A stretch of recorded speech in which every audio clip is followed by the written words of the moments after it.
మీరు ఒకటంటే మేము రెండు అంటాం, మీరు రెండు అంటే మేము 4 అంటాం అన్నట్టే నడుస్తున్నాయి అసెంబ్లీ మీటింగ్లు. సర్కార్ వాళ్ళకు ఎగస్ పార్టీ వాళ్ళకు నడుమ లడాయి బరాబర్ నడుస్తున్నది. పొట్టు పొట్టు మాటలు ఇస్తుర్రు, అలిగి బయటికి పోతుర్రు. ఒక్కొక్క జవడం కాదు పొర్రి. సర్కార్ వాళ్ళ పథకాల మీద లీడర్లు మాట్లాడిన ముచ్చట్ల మీద గట్టిగా నడుస్తున్నది పంచాది. పండ్రి అట్లా అసెంబ్లీ దాకా పోయొద్దాం.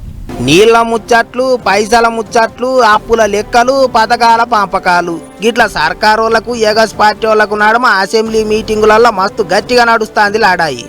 ఇప్పుడు ఇంకో కొత్త ముచ్చట ఏంటిదంటే మాట్లాడుతున్నారు కేటీఆర్ గారు 30% తీసుకున్నారు, కమిషన్ తీసుకున్నారు అన్నమాట. ఎవరండి 40,000 కోట్ల రూపాయలు పనులు చేపించి బిల్లులు ఇవ్వకుండా రాష్ట్రం మీద 1,00,000 కోట్ల పైబడి అప్పులు చేసి మీరు పోతే వాళ్ళందరూ బిల్లులు రాక నాలా బాధపడుతూ రాష్ట్రం కోసం అటు తిరిగి ఇటు తిరిగి సెకండరీ చుట్టూ తిరిగి నాలా బాధపడుతున్నారు. ఒక స్టేట్మెంట్ చేసేటప్పుడు ఒళ్ళు దగ్గర పెట్టుకొని మనం మాట్లాడేది కరెక్టా కాదా, ఇది మనం ఏం చేస్తున్నామని నిజంతో మాట్లాడాలి. కమిషన్లు తీసుకుంటారట అని కారు పార్టీ వాళ్ళు అనగానే గిట్ల డిప్యూటీ సీఎం బట్టి సారు బగ్గుమన్నాడు. అట్లా అంటారు, మాఫీ చేయమని అడగాలి అని కోపానికి వచ్చిండు. ఇక బట్టి సారు ముచ్చట్లకు మాజీ మంత్రి కేటీఆర్ సార్ ఏమన్నాడో చూడర్రే. 20% కమిషన్లు, 30% కమిషన్లు మీ ఎమ్మెల్యేలు అంటున్నారు. నేను అనలేను అధ్యక్ష ఈ మాటలు, నేను అంటలేను అధ్యక్ష, నేను అనొచ్చు కానీ నేను అంటలేను అధ్యక్ష. ఇంకొక మాట చెప్తున్నా అధ్యక్ష, దయచేసి మీరు మా రెస్క్యూకి రావాలి. నేను ఏం అనలేదు అధ్యక్ష, నేను వారిని ఏం అనలేదు అధ్యక్ష. 20% కమిషన్ అని కాంట్రాక్టర్లు ధర్నా చేస్తున్నారు, సెక్రటేరియట్ లో చర్య తీసుకోమని అడిగినాను. అట్లా అని లేదు గిట్లా అన్నాం అన్నట్టు మాట్లాడిండు సారు.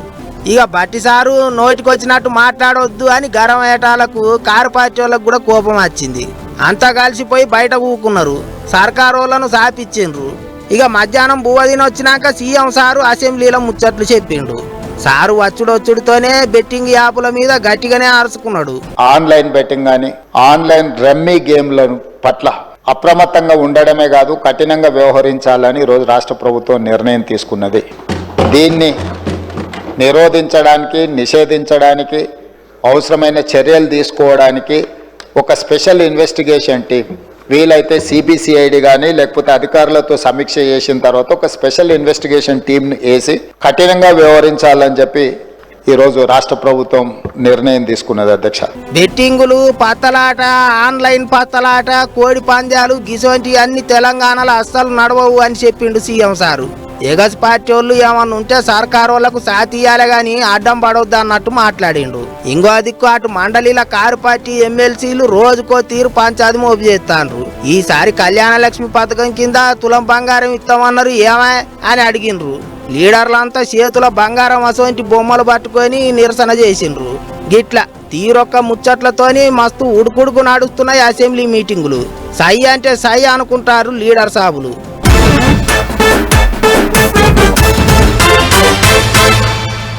కొత్త మంత్రులు వస్తారు, అంతా కొత్తగా చేస్తారు అని ఎప్పటి సందో ముచ్చట్లు వినిపిస్తున్నాయి.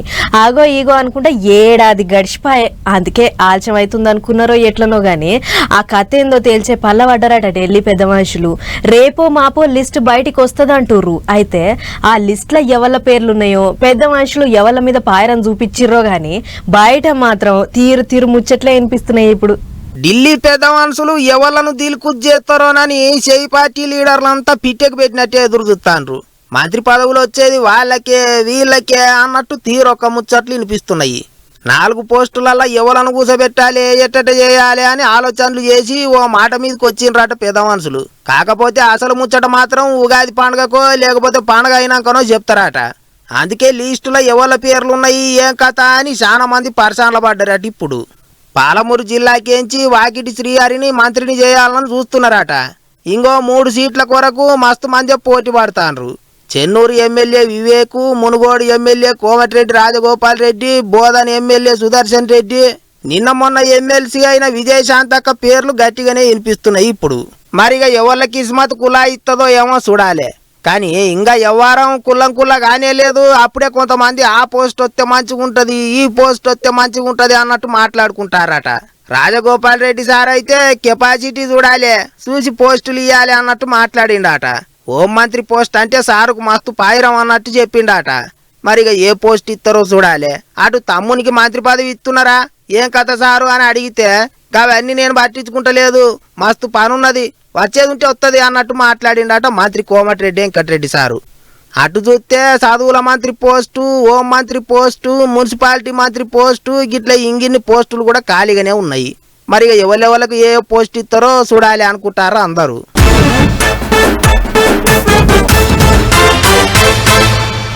నీళ్లు లేక శెల్కలు ఎండుతున్నాయి, అంత ఆగమాగం అవుతున్నది అని ఊర్ల పొంటి రైతన్నలు పరిశాన్ల పడ్డారు. కొన్ని జాగాలనైతే ఇక పంట చేతికొచ్చేటట్టు లేదని గొర్రెలు మేకలను మేపుతున్నారు. కాల్వలకు నీళ్లు ఇడవాలి అని లీడర్ సభలకు మొరబెట్టుకుంటున్నారు. అన్నేమో గాని దేవాదుల మోటార్లు చాలగాక పంటలకు నీళ్ళందక పెద్ద అరిగోసనే అవుతున్నది.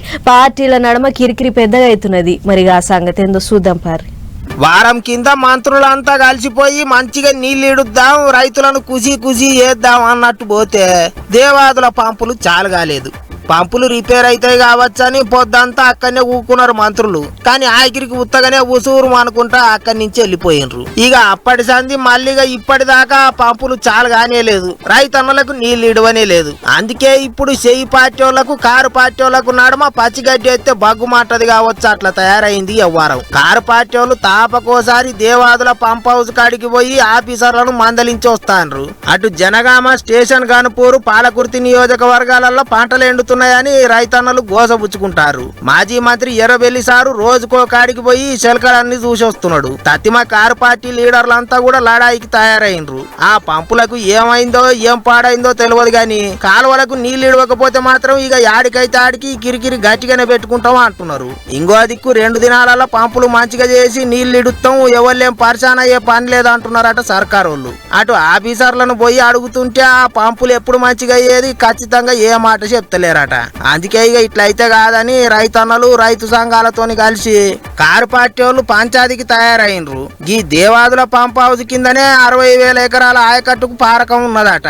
నీళ్లు జపన ఇడవకపోతే అంత ఎండిపోతుందని అంటున్నారు. మరి ఏం చేస్తారు ఏమో గాని పాడైన పంపులు చేయబట్టి పార్టీల నడమ నీళ్ల జవడం గట్టిగానే నడిచేటట్టున్నది. ఏమైతుందో మరిగా.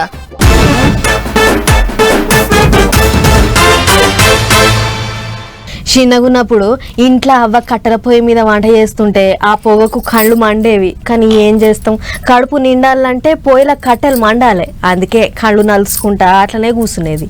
ఆయన ఇప్పుడు అసంటి కష్టాలు తగ్గినాయి. అందరి ఇళ్లల్లో గ్యాస్ పొయ్యిలే ఉంటున్నాయి. మీదికెళ్ళి సర్కారు వాళ్ళు కూడా పేదోళ్లకు ఫ్రీ సిలిండర్లు పంచిపెడుతుర్రు. అన్నట్టు ఫ్రీ సిలిండర్లు అంటే యావికి వచ్చింది గిమ్ముచ్చడు చూడుర్రి. ఏపీ కూటమి సర్కార్ దీపం 2 పథకాన్ని మంచినే ఎగరబెడుతుంది. పోయినేడు దీపావళి నాడు చాలైన ఈ పథకంలా ఏడాదికి 3 సిలిండర్లు ఇస్తున్నారన్న ముచ్చట అందరికీ ఏర్కొన్నదే. అలా ఏప్రిల్ కెంచి జూలై నడుమ మొదటిది, ఆగస్టు కెంచి నవంబర్ నడుమ రెండోది, ఇక డిసెంబర్ కెంచి మార్చి నడుమ మూడోది. గిట్ల ఏడాది మొత్తంలా 3 సిలిండర్లు ఇస్తామన్నది. అయితే మొన్న దీపావళి సీఎం సారు చాలు చేసిన తొలుత సిలిండర్ ఉంది కదా, ఆగో దాని గడువు అయిపోతానికి వచ్చింది. కాబట్టి మొదటి సిలిండర్ కు దరఖాస్తు పెట్టుకుర్రి అని చెప్తుర్రు సర్కారు వాళ్ళు. ఏప్రిల్ 1 నుంచి కొత్తగా మళ్ళీ 3 గ్యాస్ సిలిండర్లు ఇవ్వబోతున్నాం కాబట్టి ఆ కార్యక్రమం ప్రారంభం అవ్వకన్నా ముందు ఈ కార్యక్రమంలో మొదటి విడతలో భాగంగా ఉన్న ఒక ఉచిత గ్యాస్ సిలిండర్ని ముందుగా మీరు మార్చి 31వ తారీఖు లోపు తీసుకోవాల్సిన అవసరం ఖచ్చితంగా ప్రతి ఒక్కరికి ఉందని ఈ సందర్భంగా గుర్తు చేస్తూ దయచేసి ఇమీడియట్గా మీరు నమోదు చేసుకుని మార్చి 31వ తారీఖు కల్లా మీరు గ్యాస్ బుకింగ్ చేసుకోమని మరొకసారి రాష్ట్ర ప్రభుత్వం తరఫున పౌర సరఫరాల శాఖ నుంచి మీ అందరికీ కూడా విన్నవించుకుంటున్నాం. ఈ మార్చి 31 తారీఖు లోపే దరఖాస్తు పెట్టుకోవాలి, లేదంటే 3 1 మిస్ అవుతారు అని అంటుర్రు. ఒకవేళ అప్పుడు పథకం గురించి తెలవనోళ్ళు ఎవరన్నా ఉంటే ఇప్పుడు ఏం నారాజు కాకుర్రి. ఇంతకు మున్పు ఎట్లయితే గ్యాస్ బుక్ చేసిర్రో ఇప్పుడు కూడా గట్లనే పైసలు కట్టి బుక్ చేసుకోర్రి. ఆ టెంక మీది ఊరైతే 2 రోజులల్లా, పట్నం అయితే 1 రోజుల గ్యాస్ బుడ్డి వస్తదని చెప్పుకొస్తుర్రు. అంతేకాదు ఈ కేవైసీ చేపించుకుంటేనే మీ గ్యాస్ పైసలు మీ ఖాతాలో పడతాయట. అయితే కొంతమందికి అట్లా చేసినా కూడా పైసలు పడతలేవట. ఈ ముచ్చట మీద అధికారులు మాట్లాడుకుంటా ఓ రేషన్ కార్డు మీద 2 గ్యాస్ కనెక్షన్లు ఉన్నా బ్యాంక్ ఖాతాకు ఆధార్ లింక్ లేకున్నా కూడా పైసలు పడకపోవచ్చు. కాబట్టి అసొంటి లింక్ లేకుండా చూసుకోర్రి. ఆయన కూడా ఏమన్నా తిప్పలుంటే 1967కు ఫోన్ కొట్టి మీ అనుమానాలన్నీ తీసుకోర్రి అని చెప్తుర్రు. ఇప్పటికే పెళ్లై ఏర్పడ్డోళ్ళు, కొత్తగా పెళ్లైనోళ్ళు మస్తు మంది దరఖాస్తులు పెట్టుకుర్రు. అట్లా గ్యాస్ ఏజెన్సీల కాడ ఈ కేవైసీలు కానోళ్ళు 1000 మంది ఉన్నారు. మరాళ్ళ కోసం సర్కారు ఏం చేస్తుందో ఏమో గాని మొదటి సిలిండర్ కోసం చూస్తున్న ప్రజలారా మీరైతే దరఖాస్తు చేసుకోర్రి మరిగా.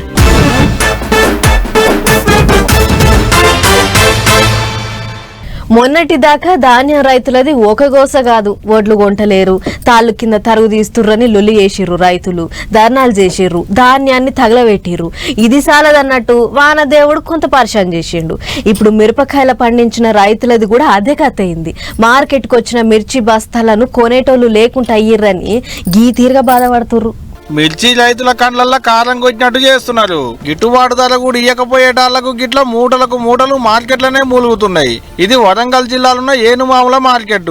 బస్తాలకు బస్తాలు ఎర్ర బంగారం వస్తే కానేటోళ్లు లేకుంటాయి పాపం. ఏం తక్కువ 6,000 బస్తాలకు మీదనే వచ్చినాయట మార్కెట్ కు. దేశీ రకం మిరపకాయలకు కింటాకు 28,000 ఇస్తున్నారట. అంతకంటే పావుల కూడా పెంచకుండా పాటలు పాడుతున్నారట. పెట్టుబడులు, కైకిలోళ్ళ కూళ్ళు, బాడిగల కిరాయి, చేసిన లెక్కల కష్టం అన్న ఊడుతుందో లేదోనని మస్తు రంది పడుతున్నారు పాపం రైతులు. ఈడ ఇట్టుంటే అటు గుంటూరు జిల్లాలో ఇంత అధ్వానంగా ఉంది మిర్చి రైతుల పరిస్థితి. కాయ క్వాలిటీ లేదని, పొడుగు తక్కువ ఉందని, మందం లేదని, పీలేకున్నదని రేట్లు తగ్గిస్తుందట. 2 ఏళ్ల కింద 23,000 వరకు పెట్టి కొన్న తేజకాయల్ని ఇప్పుడు 9,000కే కొంటామంటున్నారట. మొదట్లో 10 కేంచి 13,000 వరకు అడిగిరాట. గానీ ఇప్పుడు ఇంతగా అంటలేదనేది రైతుల ఆపోచన. అందుకనే మిర్చికి గిట్టుబాటు ధర ఇయ్యాలని గుంటూరుకేంచి సత్తెనపల్లికి వెళ్ళబోయేటి పెద్ద రోడ్డు మీద గిట్ల ధర్నా చేస్తున్నారు రైతన్నలు. 6-7 ఇస్తే పెట్టిన పెట్టుబడులేడ ఊడతాయి, కనీసం 18,000 అన్న ఇయ్యాలనేది మిరపకాయలు పండించిన రైతన్నల డిమాండ్. బోకర్ గాండ్లు, గవర్నమెంట్ వాళ్ళు కుంభక్కై మా పొట్ట కొడుతున్నారని రైతులు అంటుంటే ఎగుమతులు తగ్గినాయి కాబట్టి గిరాకీ కూడా తగ్గిందనేది అధికారులు అంటున్న మాట. వాళ్ళ బాధ వాళ్ళది, వీళ్ళ బాధ వీళ్ళది. ఎవరికెన్ని బాధలున్నా ఆఖరికి నష్టపోయేది మాత్రం రైతులే పోండ్రి. వెనకట ఎట్లుండే, ఏడ చూసిన బావులు నీటి కుండల్లాగానే ఉండేటి. ఊట శెల్ముల కాడ దోశలతోని నీళ్లు తాగేటోళ్ళు పబ్లిక్. ఇప్పుడున్న ఫిల్టర్ నీళ్ళ కంటే కూడా అయ్యే తీయగా రుషిగొట్టేటి అట. ఏడింత బొందదోవినా పుష్కలంగా నీళ్లు ఊటలు వచ్చేటి. అసలు మోటార్లతోని పనే ఉండేటిది కాదు శార దిక్కుల్లా. కానీ ఇప్పుడు అట్లా కాదు. 100 వేల ఫీట్లు బోర్లేసిన ఎకరం దర్శే మందం నీళ్ళు వెళ్ళినాయంటే గదే గగనం. ఇక గీ ఎండాకాలంలో కూడా గదే కథ అవుతుంది పాపం రైతన్నలది.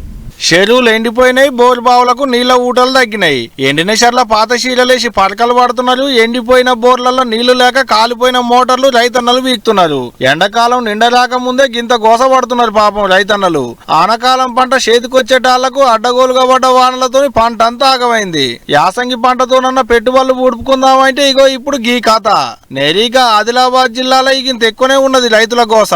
బోరు బావులకు ఊట తగ్గుడుతోని నీళ్లందక మోటార్లు కాలిపోతే గిట్ట కాలిపోయిన మోటార్లను వీక్తున్నారు తలమడుగు మండలంలో ఉన్న రైతులు. అంగట్లు అన్ని ఉన్నా అల్లున్నోట్లే శని ఉన్నది అన్నట్టు సరిపోను కరెంట్ ఉన్నా బోరు బావులలో ఊట లేక పంటలన్నీ ఆగమవుతున్నాయి అంటున్నారు రైతన్నలు.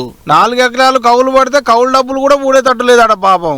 ఆనకాలం పత్తి పంట వేస్తే అనుకున్న కాడికి పంట రాకపోయేటాళ్లకు యాసంగిలో జొన్నలేసిండట. ఇప్పుడు సరిపోను నీళ్లు లేక జొన్న పంట కూడా చేతికొచ్చేటట్టు లేదంటున్నాడు. ఎంతో కొంత వచ్చిన కాడికి తుర్తి పడదామని ఉన్న కొద్దిపాటి నీళ్ళని గిట్ట ట్రిప్పులు పెట్టి జొన్న చేను అడుపుతున్నాడు. 20,000కు మీదనే పెట్టుబడి పెట్టిండట పంట మంచిగా రావాలని. ఇంటిల్లాదులు చేసిన లెక్కల కష్టం దేవుడేలు గాని పెట్టిన పెట్టుబడి ఊడేటట్టు లేదు. కౌలు డబ్బులు నెత్తిన పడ్డట్టు అయింది. నూతిల పడ్డోని మీద 100 అన్నట్టు ఏడాదికో 3-4 సార్లన్నా మోటార్లు కాలబట్టే. ఇక రైతు కోలుకునేది ఎప్పుడు, కడుపు నిండా తినేది ఎప్పుడు, కంటి నిండా నిధుల పోయేది ఎప్పుడు? ఓల్చుకున్నోనికి ఓరుగల్లు పట్నం అంటారు. ఎంత ఓల్చుకున్నా, ఎంత ఓపికతో ఎదురు చూసినాక దేవునికి మాత్రం రైతుల మీద గింత అంటే గింత కూడా కనికరం కలగట్లేదు అబ్బా.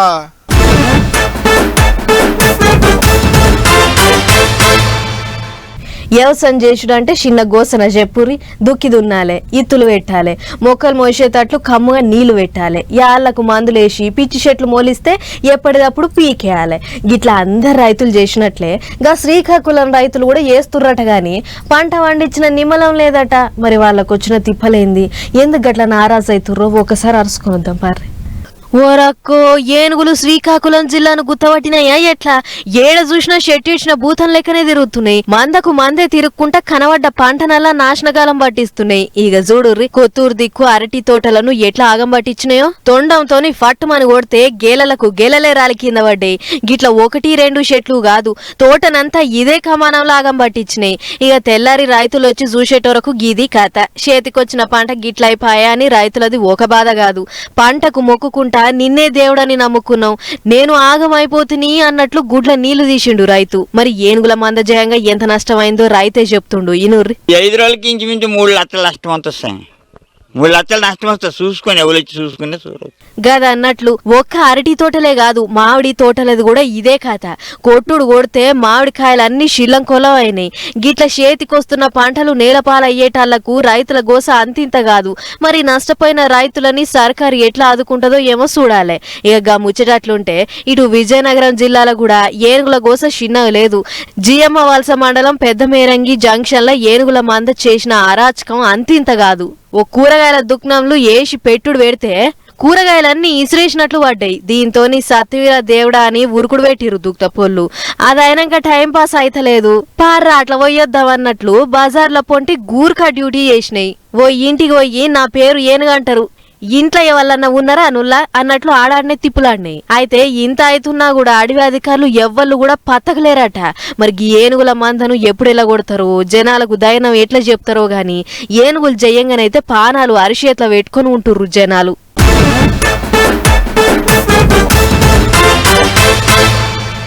ఏదన్నా వస్తువు కొనాలంటే ఏమన్నా ఆఫర్లు పెట్టిర్రా అని చూస్తుంటారు.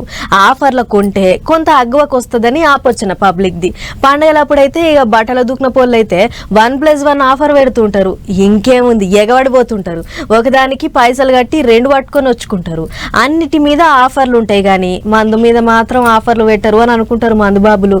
అసొంటి మందు బాబులను చూసి అయ్యో అనిపించినట్టున్నది గిళ్లకు మందు మీద ఆఫర్ పెట్టిర్రు. ముందుంది ముసళ్ళ పండుగ అంటుంటారు కానీ ఈ వార్త చూసినాక ముందుంది మందు పండుగ అంటారు కావచ్చు. ఈ పారి ఉగాది పండుగ అంతా మందు మీదికెంచే నడిచేటట్టున్నది చూస్తుంటే. ఉగాది పండుగ ముంగట బంపర్ ఆఫర్ పెట్టిరు మందు కొట్లు నడిపించుకునేటోళ్ళు. ఏందంటారా 1+1 ఆఫర్, ఒకటి కొంటే ఒకటి పుక్కట్లు ఇస్తారు అన్నట్టు. ఏందనుకుంటున్నారు మందు సీసాలు, అది క్వార్టర్ అయినా హాఫ్ అయినా ఫుల్ అయినా సల్లసల్లటి బీర్ అయినా ఏది కొన్నా గిదే ఆఫరు. గీ ఆఫర్ ఎక్కడో తొందర చెప్పుర్రి, మేము కూడా పోయి ఓ కేసు మందం తెచ్చుకుంటామని ఉరుకులో పెట్టకు. మనతాన కాదు ఉత్తరప్రదేశ్ రాష్ట్రంలో మళ్ళా 1-2 దుక్కుల గిట్టనేమో అనుకున్నారు. అన్ని జిల్లాలలో గిట్టనే ఇస్తున్నారట. మరి గట్టెందుకు ఇస్తున్నారు? మందు బాబుల మీద గంతపాయలం ఎందుకు పుట్టిందంటే దాని వెనక కూడా ఒక కథ ఉంది. ఏప్రిల్ 1 కొత్త ఏడాది, కొత్త మద్యం ఒప్పందాలు అవుతుంటాయి. పాత ఆయనకే మళ్ళా మందు కొట్టొస్తే ఏ తిప్పలు ఉండదు కానీ రాకపోతే మాత్రం దుకాణం మూసేయాల్సిందే. మిగిలిన మందు సీసాలన్నీ దుకాణంలో అట్టినే పెట్టుకున్నా వాళ్ళకి వచ్చేటి లాభం ఏమి ఉండదు. అందుకనే అందరొక్క కాడ కూడి అన్ని విచారణ చేసుకున్నాక ఈ ఆఫర్ పెట్టిలాట. ఇక గిసొంటి ఆఫర్ పెట్టిలని ఎలక అవుడే ఆలస్యం. గీ తీరిగబడ్డారు మందు దుకాణాల మీద. ఆడా ఈడని ఏం లేదు, అన్ని దుక్కులకు ఇదే కథ. అగా చూడోలి మీదికెంచి ఎండ ఏగిచ్చి కొడుతుంటే కూడా ఎట్ట లైన్లలో నిలబడ్డారు. గీ కాక ఏకంగా ఓ పెట్టే ఎత్తుకపోతున్నాడు. గీ కాక కాడ సరిపోని పైసలు లేనట్టున్నది. ఒక్క సీసా మందం పైసలు ఇచ్చి 2 సీసాలు పట్టుకొచ్చుకుంటున్నాడు. కొంతమంది భుజాలకు బ్యాగులు వేసుకొని వచ్చిర్రు, కొంతమంది సంచులు చేతిలో పట్టుకొని వచ్చిర్రు. ఎవరు తాకదుకు తగ్గట్టు వాళ్ళు కొనుక్కున్నారు. నేనంటే నేను ముందుగా వచ్చిందని కొన్ని దుక్కుల జవడాలు కూడా అయినాయి. కానీ చూడూరి మందు మీద ఆఫర్ పెట్టి అనగానే ఎట్టగా పడుతున్నారు అన్నలు. ఇప్పుడు గీ ముచ్చటైనాక గిసొంటి ఆఫర్ పెట్టి మనతాన కూడా పెడితే మంచిగుండు అనుకుంటా మస్తులు అందిపడుతున్నారా కావచ్చు. పోండ్రి తెలంగాణలో మందు ప్రియులు. అవు మరి గట్లుంటది మనోళ్ళతోని. మందుకున్న పవర్ అసోంటిది మళ్ళా.